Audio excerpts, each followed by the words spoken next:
आज़ादी जी ॻाल्हि करे हिन वक़्तु टाचर सेलनि में असांजा सिंधी जेके आहिनि से उते आहिनि उन्हनि टाचर सेलनि में ही नज़म जेको दोस्तनि जी फरमाइश ते चवां पियो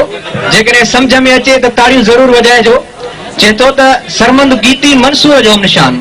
गौर तलबा दोस्त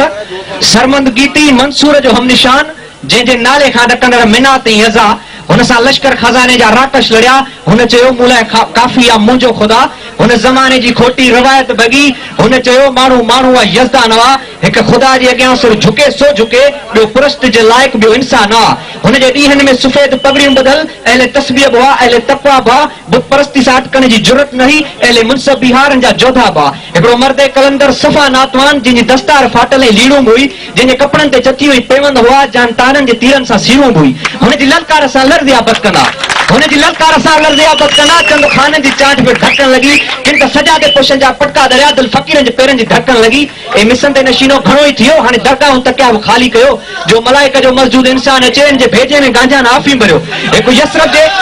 हिकु यसरफ जे मिटी खे चुमंदड़ मलंग तख़्त तख़्ता खड़े वियो तागूत जा कुंबाज़नी चयाई ज़मानो थियो जलवा हाणे किथे साॻा जबरूत जा पोइ कारन रजनि जो कटक छा वरियो पंहिंजे वाणनि वथाणनि ते डोड़ा लॻा सिंध जे सूर्यनि सां जेलूं भरियूं पंहिंजे पुछनि ते फटका ऐं कोड़ा लॻा लाड़तों जी लुटेर सींद लुट बि रही हो जलियो अॼु ठटो अॼु कराची वई अॼु तमाची जे तरता मोहाना तरिया अॼु उमीअ ई फापी जी मयतो थी पोइ लकीअ जे चश्मनि में लाओ भरियो हिकु चीते जी चिंगार चोफेर थी शींहं पोड़े जो खींचे सन में खुरियूं हाणे शहरनि ऐं ॻोठनि में गुंजण लॻो मक़तलनि जे भितनि ते पढ़ी थो त पढ़ बि शहीदनि जे रथ जी कहाणी न हिकु बिलाल हो जो घाणी में कटिजी वियो हिकिड़ो सैयद आहे जंहिंजी पुॼाणी न ए ज़माना असांजो कबीलो कुठो खून नाहक जी कंहिंसां शिकायत न पाण चाहियूं था पंहिंजे हिन भरे भाग में पंहिंजी हाजत पंहिंजी हुकुमरानी हुजे कंहिं बि फिरोन जी छा लाइ पूॼा कयूं हिकु ख़ुदा जी नेर ते निशानी हुजे लाड़